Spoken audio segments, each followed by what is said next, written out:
ಆತ್ಮೀಯ ವೀಕ್ಷಕರೇ, ನಮ್ಮ ಭಾರತ ದೇಶವನ್ನು ಬಿಡಿಸಲಾಗದ ರಹಸ್ಯಗಳ ಸ್ಥಳವೆಂದು ಪರಿಗಣಿಸಲಾಗಿದೆ. ಶತಮಾನಗಳಿಂದಲೂ ರಾಷ್ಟ್ರವನ್ನು ಸುತ್ತುವರೆದಿರುವ ನಿಗೂಢ ಮತ್ತು ಆತ್ಮಗಳ ಅಚ್ಚರಿಯು ಪ್ರಪಂಚದಾದ್ಯಂತ ಪ್ರವಾಸಿಗರನ್ನು ಭಾರತಕ್ಕೆ ಸೆಳೆಯಲ್ಪಟ್ಟಿದೆ. ಅಂತಹ ನಿಗೂಢ ಮತ್ತು ಆತ್ಮಗಳ ಚಲನೆಯನ್ನು ಹೊಂದಿರುವ ಒಂದು ಶಾಪಗ್ರಸ್ತ ನಿಲ್ದಾಣದ ಬಗ್ಗೆ ನಾವಿವತ್ತು ತಿಳಿದುಕೊಳ್ಳೋಣ. ಬನ್ನಿ.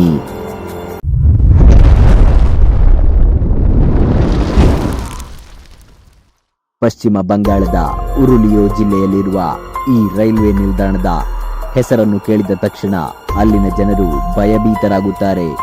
ಅದುವೇ ಹಾಂಟೆಡ್ ರೈಲು ನಿಲ್ದಾಣವಾದ ಬೇಗಂಕೊಡರ್ ರೈಲ್ವೆ ನಿಲ್ದಾಣ. ಈ ರೈಲು ನಿಲ್ದಾಣವನ್ನು ಸಂತಾಲ್ನ ರಾಣಿ ಲಚನ್ ಕುಮಾರಿಯವರ ಪ್ರಯತ್ನದಿಂದಾಗಿ 1960ರ ದಶಕದಲ್ಲಿ ನಿರ್ಮಿಸಲಾಗಿತ್ತು. ಮೊದಲನೆಯದಾಗಿ ಈ ರೈಲ್ವೆ ನಿಲ್ದಾಣದಲ್ಲಿ 1967ರಲ್ಲಿ ಸ್ಟೇಷನ್ ಮಾಸ್ಟರ್ ಅವರು ರೈಲ್ವೆ ಹಳಿಯಲ್ಲಿ ಮಾಟಗಾತಿಯನ್ನು ನೋಡಿದರು ಎಂದು ಹೇಳಿದ್ದರು. ಅದಾದ ಕೆಲ ದಿನಗಳ ಬಳಿಕ ಸೀರೆಯನ್ನುಟ್ಟಿಕೊಂಡ ಮಾಟಗಾತಿಯೊಬ್ಬಳು ರಾತ್ರಿಯಲ್ಲಿ ರೈಲ್ವೆ ಹಳಿಯ ಸುತ್ತಲೂ ಗಸ್ತು ತಿರುಗುವುದನ್ನು ಅಲ್ಲಿನ ಸಿಬ್ಬಂದಿಗಳು ಕಂಡರು ಎಂದು ಮೊದಲು ಅವರು ಹೇಳಿಕೊಂಡರು. ನಂತರ ಅದನ್ನು ಅಲ್ಲಗಳೆದರು. ಆನಂತರ ಈ ಸುದ್ದಿಯು ತಕ್ಷಣವೇ ನೆರೆಹೊರೆಯಾದ್ಯಂತ ಹರಡಿಕೊಂಡಿತು. ಇದನ್ನು ಅನುಸರಿಸಿ ಮಧ್ಯರಾತ್ರಿಯ ವೇಳೆಯಲ್ಲಿ ಬಿಳಿ ಸೀರೆಯನ್ನುಟ್ಟುಕೊಂಡ ಮಾಟಗಾತಿಯನ್ನು ನೋಡಿದರು ಎಂದು ಅಲ್ಲಿನ ಸಿಬ್ಬಂದಿಗಳು ಹೇಳಿಕೊಂಡರು.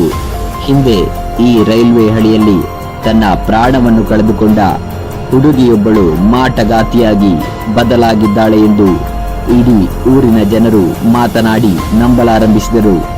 ಮೊದಮೊದಲು ರೈಲ್ವೆ ಆಡಳಿತವು ಇದನ್ನು ನಿರಾಕರಿಸಿದರು. ಅದಾದ ಕೆಲವೇ ದಿನಗಳಲ್ಲಿ ಸ್ಟೇಷನ್ ಮಾಸ್ಟರ್ ಮತ್ತು ಅವರ ಇಡೀ ಕುಟುಂಬವು ಶವವಾಗಿ ಪತ್ತೆಯಾಗಿರುವುದನ್ನು ನೋಡಿ ಸುರಕ್ಷತೆಯ ಕಾರಣದಿಂದ ನಿಲ್ದಾಣದ ನೌಕರರು ಕೆಲಸವನ್ನು ಮಾಡಲು ನಿರಾಕರಿಸಿದರು. ನಿಗೂಢ ಮತ್ತು ಭಯಾನಕ ನಿಲ್ದಾಣದಲ್ಲಿ ಸಿಬ್ಬಂದಿಗಳ ಕೊರತೆಯಿಂದ ರೈಲುಗಳು ನಿಲ್ದಾಣದಲ್ಲಿ ಜನರಿಲ್ಲದೆ ನಿಶ್ಶಬ್ದವಾಗಿ ನಿಂತಿದ್ದವು. ರೈಲ್ವೆ ಇಲಾಖೆಯು ಹೊಸ ಸಿಬ್ಬಂದಿಗಳನ್ನು ನೇಮಿಸಲು ಎಷ್ಟೇ ಪ್ರಯತ್ನಿಸಿದರೂ ಇಲ್ಲಿ ನಡೆದ ಭಯಾನಕ ಘಟನೆಗಳಿಂದ ಯಾವ ಒಬ್ಬ ಸಿಬ್ಬಂದಿಯೂ ಕರ್ತವ್ಯಕ್ಕೆ ಒಪ್ಪಲಿಲ್ಲ. ಈ ಎಲ್ಲ ಕಾರಣದಿಂದ ನಿಗೂಢ ಮತ್ತು ಭಯಾನಕ ರೈಲ್ವೆ ನಿಲ್ದಾಣವನ್ನು ಸರಿಸುಮಾರು 42 ವರ್ಷಗಳ ಕಾಲ ಮುಚ್ಚಲಾಗಿತ್ತು. 1990ರ ದಶಕದಲ್ಲಿ ಹಲವಾರು ಸ್ಥಳೀಯರು ಸೇರಿ ಈ ನಿಲ್ದಾಣವನ್ನು ಪುನಃ ತೆರೆಯಲು ಪ್ರಯತ್ನಿಸಿದರು. 42 ವರ್ಷಗಳ ನಂತರ 2009ರಲ್ಲಿ ರೈಲ್ವೆ ಸಚಿವೆ ಮಮತಾ ಬ್ಯಾನರ್ಜಿಯವರ ಅವಧಿಯಲ್ಲಿ ಈ ರೈಲ್ವೆ ನಿಲ್ದಾಣವನ್ನು ಪುನರಾರಂಭಿಸಲಾಯಿತು. ಇಂದಿಗೂ ಇಲ್ಲಿ ಯಾವುದೇ ರೈಲ್ವೆ ಸಿಬ್ಬಂದಿಯನ್ನು ನೇಮಿಸಿಲ್ಲ ಎನ್ನಲಾಗಿದೆ. ಪ್ರಸ್ತುತ ಕೇವಲ ರೈಲು ನಿಲುಗಡೆ ನಿಲ್ದಾಣವಾಗಿ ಮತ್ತು ಖಾಸಗಿ ಸಂಸ್ಥೆಯಿಂದ ನಿರ್ವಹಿಸಲ್ಪಟ್ಟಿದೆ. ಈ ನಿಗೂಢ ರೈಲ್ವೆ ನಿಲ್ದಾಣದ ಬಗ್ಗೆ ಪಶ್ಚಿಮ ಬಂಗಾಳದ ವಿಚಾರವಾದಿಗಳ ಗುಂಪು ದೀರ್ಘಕಾಲದ ರಹಸ್ಯವನ್ನು ಬಹಿರಂಗಪಡಿಸಿದೆ. ಈ ಗುಂಪು ಪೊಲೀಸ್ ರಕ್ಷಣೆಯೊಂದಿಗೆ ಬೇಗಂಕೊಡರ್ ರೈಲು ನಿಲ್ದಾಣದಲ್ಲಿ ರಾತ್ರಿ ಬಿಡಾರ ಹೂಡಿದರು.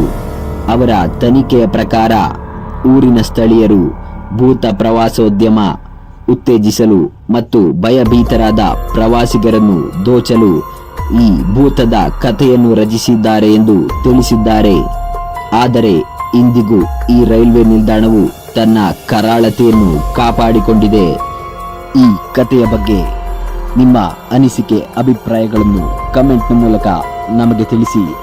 ಇದೇ ತರದ ಹೆಚ್ಚಿನ ರೀತಿಯ ಮಾಹಿತಿಗಳಿಗಾಗಿ ಕನ್ನಡ ಇನ್ಫಾರ್ಮೇಶನ್ ಗ್ಯಾಲರಿ ಚಾನೆಲ್ ಅನ್ನು ಸಬ್ಸ್ಕ್ರೈಬ್ ಮಾಡಿ, ಶೇರ್ ಮಾಡಿ, ಹಾಗೆ ಪಕ್ಕದಲ್ಲಿರುವ ಬೆಲ್ ಐಕಾನ್ ಅನ್ನು ಕ್ಲಿಕ್ ಮಾಡಿ.